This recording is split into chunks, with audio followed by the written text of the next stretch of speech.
Saya memutuskan. In a halting voice, their president was broadcasting to the nation, saying he was sorry, begging forgiveness for his mistakes, and then announcing he was stepping down. Berhenti.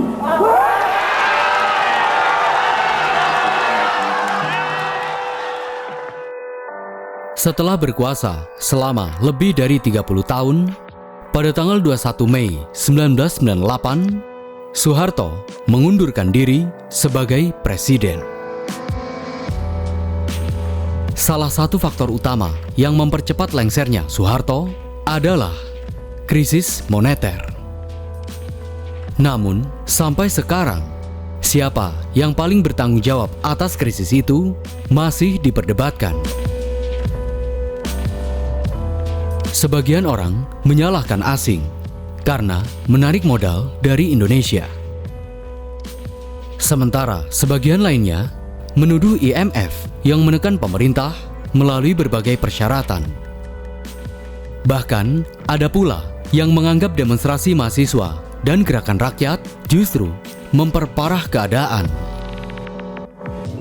Namun, tidak sedikit yang menilai bahwa akar persoalannya justru berada pada pemerintahan Soeharto sendiri.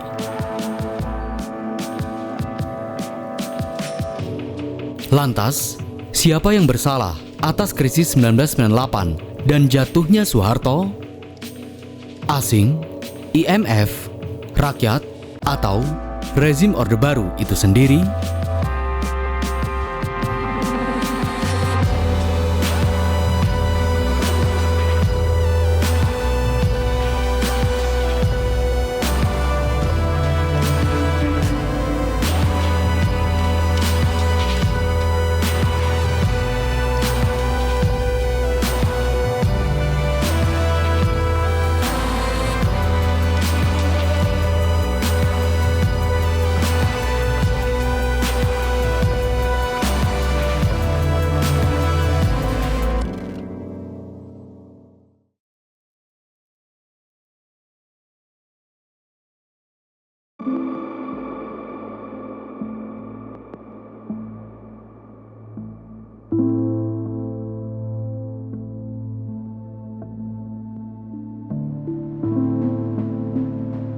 Krisis yang mengguncang Indonesia pada tahun 1997 tidak dimulai dari Jakarta. Gelombang pertamanya justru datang dari luar, yakni Thailand. Sebelumnya, ekonomi Thailand terlihat kuat karena banyak modal asing terus masuk. Ibarat sebuah usaha yang terus mendapat modal karena dianggap sehat. Namun, ketika keadaan mulai memburuk dan modal usaha ditarik secara bersamaan, usaha itu tentu saja bisa langsung kesulitan. Hal itulah yang terjadi di Thailand pada tahun 1997, ketika ekonomi Thailand melemah, terutama setelah sektor propertinya bermasalah. Kepercayaan para investor pun menurun, dan mereka mulai menarik modalnya dari Thailand dan memindahkannya ke mata uang yang dianggap lebih aman, terutama dolar Amerika Serikat. Akibatnya, pada Juli 1997, pemerintah Thailand membiarkan nilai mata uangnya mengikuti pasar, hingga mata uang itu jatuh. Kepanikan pun dimulai, dan kemudian menyebar ke berbagai negara Asia, termasuk Indonesia.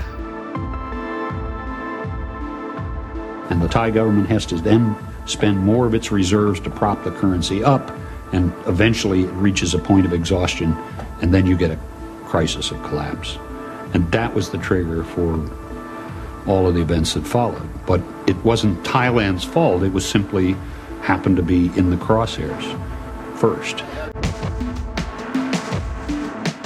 Di Indonesia, kepanikan investor mendorong penjualan rupiah dan pembelian dolar hingga nilai rupiah semakin tertekan. Seperti halnya Thailand. Akhirnya, pada tanggal 14 Agustus 1997, pemerintah Indonesia membiarkan rupiah bergerak mengikuti pasar. Akibatnya, dalam beberapa bulan saja, rupiah pun melemah hingga 30% terhadap dolar. Dan pada akhirnya, perusahaan yang berhutang dalam bentuk dolar harus menyediakan jauh lebih banyak rupiah untuk membayar hutang yang sama. Akibatnya, para investor pun semakin khawatir dan kembali menarik modalnya. Pada akhirnya, Indonesia pun terjebak dalam lingkaran krisis. Dari peristiwa inilah muncul anggapan bahwa Indonesia sengaja dijatuhkan oleh asing. Menurut ekonom Universitas Indonesia, Lepi T. Tarmidi, pelaku pasar dan spekulan asing memang ikut berperan pada awal krisis. Tetapi mereka tidak bisa disalahkan sepenuhnya, karena krisis dari Thailand juga menyebar ke banyak negara Asia. Artinya, faktor asing memang menjadi pemicu, tetapi belum cukup menjelaskan besarnya kehancuran di Indonesia ke depannya.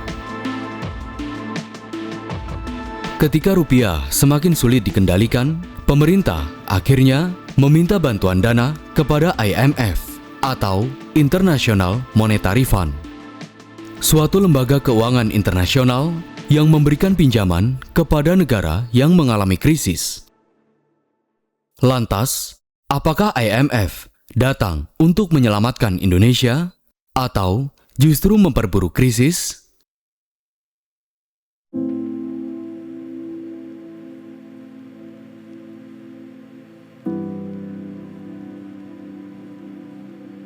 Untuk memulihkan krisis di Indonesia, pada tanggal 31 Oktober 1997, pemerintah Indonesia dan IMF menyepakati kerangka program melalui Letter of Intent. 5 hari kemudian, IMF menyetujui pinjaman sekitar 10,1 miliar dolar Amerika Serikat untuk 3 tahun. Namun, bantuan dana itu diberikan dengan syarat. Pemerintah Indonesia harus memperbaiki perbankan, menghentikan sejumlah proyek besar, serta mencabut monopoli dan fasilitas khusus yang dinikmati kelompok tertentu.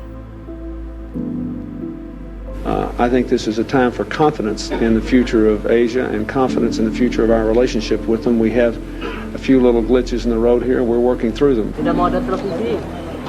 To secure the emergency IMF credit, the Asian governments had to agree to the economic remedies favored by Washington and Wall Street, including cutting budgets and dramatically raising interest rates paid to foreign investors.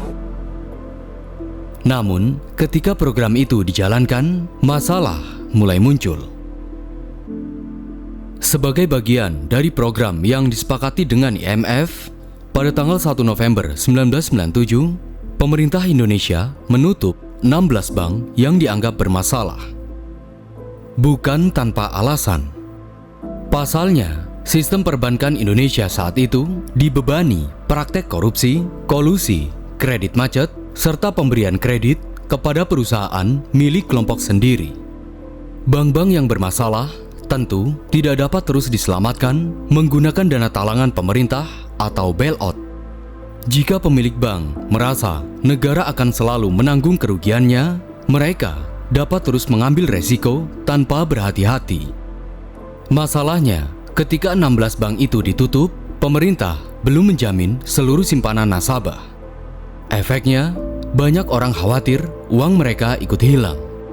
Dan oleh karenanya, mereka segera menarik tabungannya dari bank. Bukan hanya dari bank yang bermasalah, tetapi juga dari bank-bank lainnya.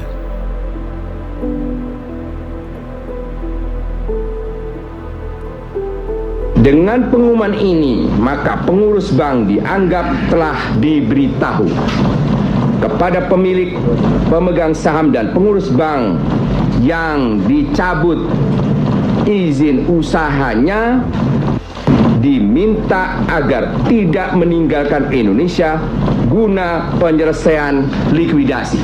Bagi satu pelajaran tegas bagi pengusaha maupun bankir dan pemilik bank agar mereka tidak main-main lagi dalam masalah kepercayaan masyarakat ini, karena perbankan adalah bisnis kepercayaan.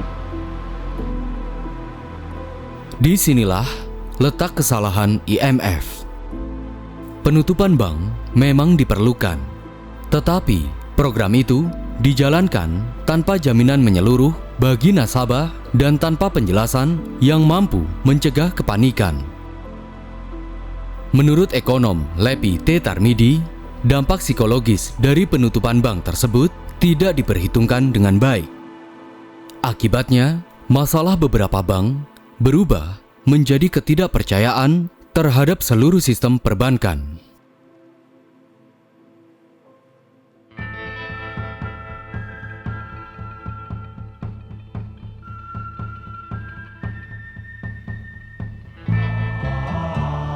Di tengah kepanikan dan merosotnya kepercayaan inilah, krisis semakin sulit dikendalikan.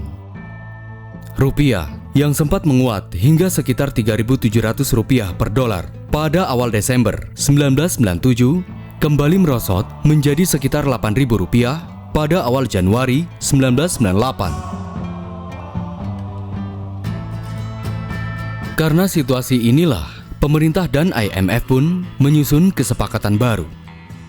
Pada tanggal 15 Januari 1998, Presiden Soeharto menandatangani kesepakatan kedua dengan Direktur Pelaksana IMF, Michel Kamdesus.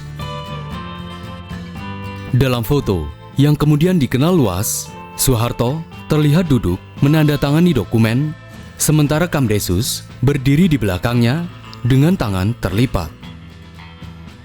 Bagi banyak orang Indonesia, foto tersebut memberi kesan bahwa Soeharto sedang diawasi dan Indonesia dipaksa tunduk kepada kekuatan asing. Namun, isi kesepakatan tersebut tidak hanya menekan Indonesia. Sebagian syaratnya juga menyasar fasilitas khusus yang dinikmati keluarga dan kroni Soeharto, seperti proyek mobil nasional hingga monopoli perdagangan cengkeh.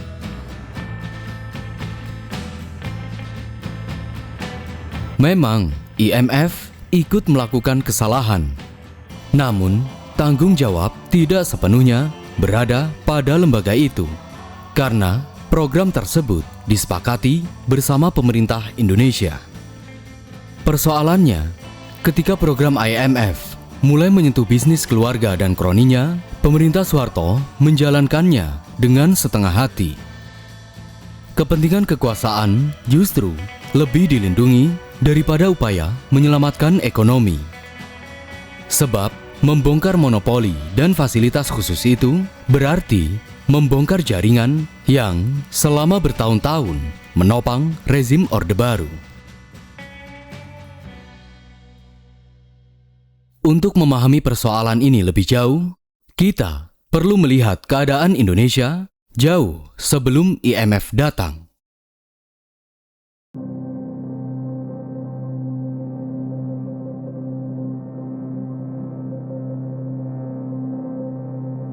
Pemerintahan Soeharto memiliki dua sisi yang tidak dapat dipisahkan.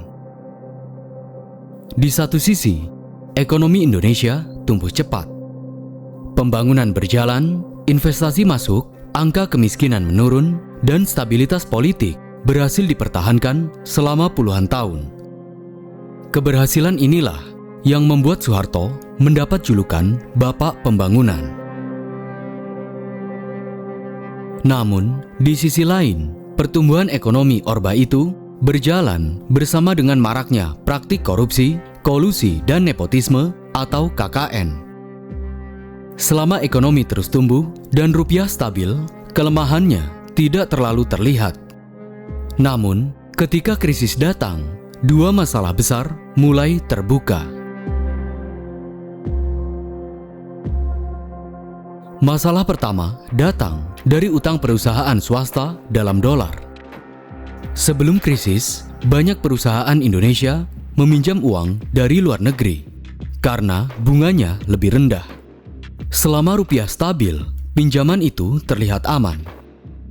Hanya saja, banyak perusahaan meminjam tanpa perlindungan terhadap perubahan nilai mata uang atau hedging.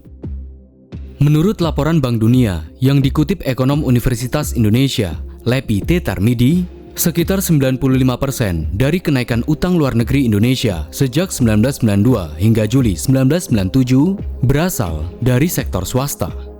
Rata-rata, utang tersebut juga harus dibayar dalam waktu sekitar 18 bulan. Artinya, banyak perusahaan memiliki utang besar dalam dolar yang harus segera dilunasi. Sebagai gambaran, ketika $1 masih bernilai Rp2.500, utang sebesar $1 juta setara sekitar Rp2,5 miliar. Namun, ketika dolar naik menjadi Rp5.000, utang yang sama berubah menjadi Rp5 miliar. Padahal jumlah dolarnya tidak bertambah. Akibatnya, banyak perusahaan akhirnya kesulitan membayar utang, mengurangi produksi, dan bahkan melakukan PHK. Namun, besarnya utang swasta tidak tumbuh dengan sendirinya. Justru berkembang di dalam sistem ekonomi yang sangat bergantung pada hubungan dengan kekuasaan. Inilah masalah kedua. Kapitalisme kroni atau kong kali kong antara pengusaha dan rezim.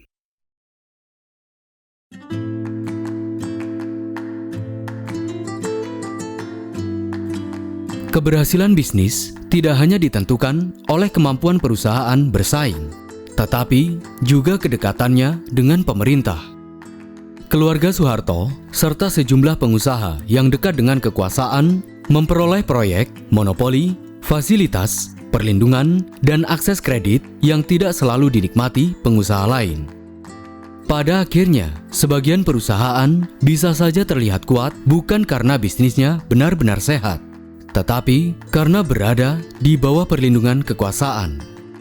Namun, ketika krisis datang, ketika IMF meminta pemerintah menghentikan proyek yang bermasalah dan mencabut fasilitas khusus keluarga serta kroni Soeharto, permintaan itu justru tidak dilaksanakan dengan baik. Hanya karena melindungi kepentingan keluarga Soeharto dan kroni-kroninya. Akibat hal ini fatal. Kepercayaan para investor dan pasar terhadap pemerintah Soeharto pun mulai runtuh. Dan krisis semakin parah. Sebagaimana menurut ekonom Jonathan Pincus dan Rizal Ramli dalam artikel Indonesia From Showcase to Basket Case, akar krisis ini memang dimulai dari luar. Hanya saja, akar kehancurannya juga berasal dari kesalahan kebijakan dan cara pengambilan keputusan ekonomi di bawah pemerintahan Soeharto. Dampaknya dari hal ini kemudian dirasakan masyarakat melalui pemutusan hubungan kerja, kenaikan harga, dan kehidupan yang semakin sulit.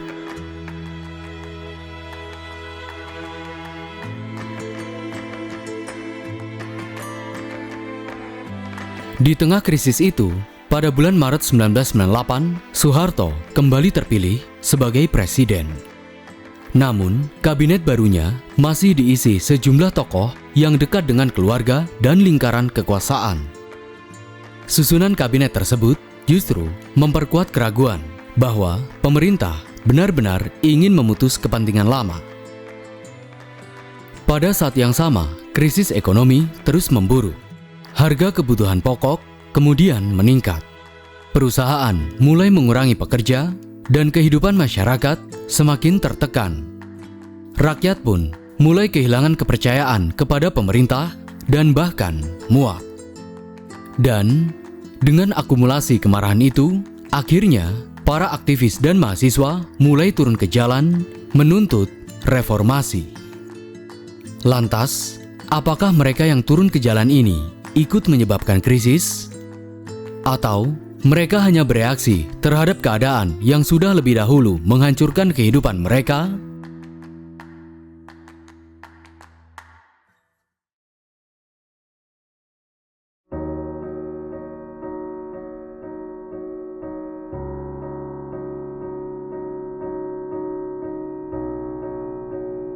Ketika krisis makin parah, dampaknya tidak lagi hanya dirasakan oleh perusahaan, bank, dan para investor saja, tetapi juga rakyat. Rakyat menjadi pihak yang paling langsung menanggung akibatnya. Namun, sampai sekarang masih ada anggapan bahwa keadaan Indonesia semakin kacau karena mahasiswa yang turun ke jalan dan menuntut Soeharto mundur. Lantas, apakah rakyat ikut menyebabkan krisis? Jawabannya dapat dilihat dari urutan peristiwanya. Rupiah telah jatuh sejak 1997. Perusahaan sudah kesulitan membayar hutang, bank-bank mulai bermasalah, sementara harga barang terus meningkat.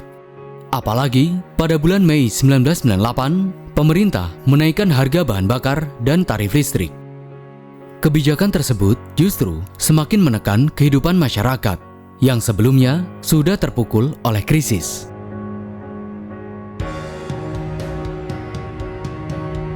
Di berbagai kampus, para mahasiswa mulai menyuarakan tuntutan reformasi. Mereka menuntut perbaikan ekonomi, pemberantasan korupsi, kolusi dan nepotisme, serta berakhirnya kekuasaan Soeharto. Pada tanggal 12 Mei 1998, mahasiswa Universitas Trisakti menggelar demonstrasi di Jakarta. Namun, demonstrasi itu berujung pada kerusuhan yang menyebabkan 4 mahasiswa tewas karena tembakan aparat. Kematian mereka memicu kemarahan yang semakin besar. Sehari kemudian, kerusuhan meluas di Jakarta dan beberapa kota lainnya. Pertokoan dijarah dan dibakar. Banyak orang tewas. Sementara warga keturunan Tionghoa menjadi sasaran kekerasan, penjarahan, dan kekerasan seksual. This evening in Jakarta, the army are back in control of the streets. But if the rioting and the looting has subsided, for now at least, the political pressure on President Suharto continues to grow. For the time being, the crackdown amounts to the rounding up of hundreds of rioters and looters. Some were led away carrying their spoils. In here, about 200 charred bodies were found. Mainly looters trapped inside, but also some innocent staff trying to protect the property. Other victims of the unrest include many Indonesian Chinese targeted because of their wealth. Today we visited what was left of Chinatown and heard of the terror of those who fear for their lives. Namun, demonstrasi mahasiswa dan kerusuhan Mei bukanlah peristiwa yang sama. Mahasiswa bergerak dengan tuntutan politik yang jelas. Sementara kerusuhan yang melibatkan penjarahan, pembakaran, dan kekerasan hingga sekarang belum sepenuhnya terungkap. Karena itu, tidak tepat jika seluruh kekacauan pada Mei 1998 dibebankan kepada mahasiswa atau rakyat yang menuntut reformasi.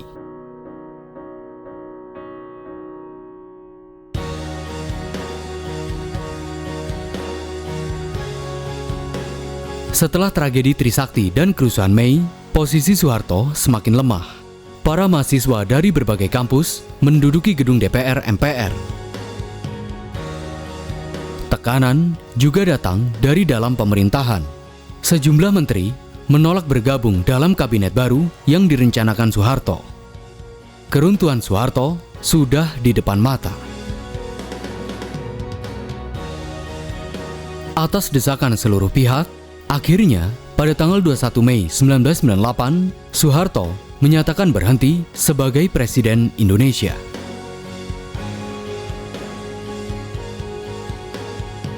In the presidential palace, Suharto floundered, losing control of events. After failing to gain the support of religious and community leaders and the mass resignation of his cabinet, Suharto resigned in favor of his vice president and longtime protege, B.J. Habibie. Saya memutuskan untuk menyatakan berhenti.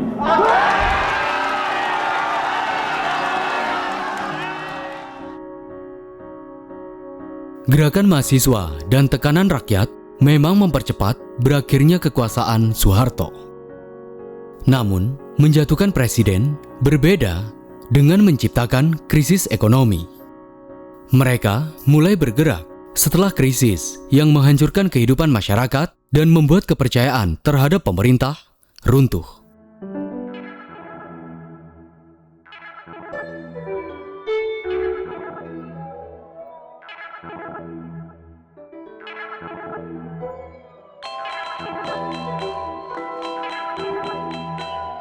Jika seluruh rangkaian ini dipetakan, setiap pihak tentu memiliki peran yang berbeda. Pertama, faktor asing menjadi pemicu. Krisis dari Thailand memicu kepanikan investor dan keluarnya modal hingga rupiah mulai jatuh.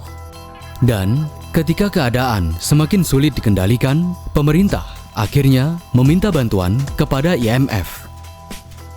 Inilah faktor kedua.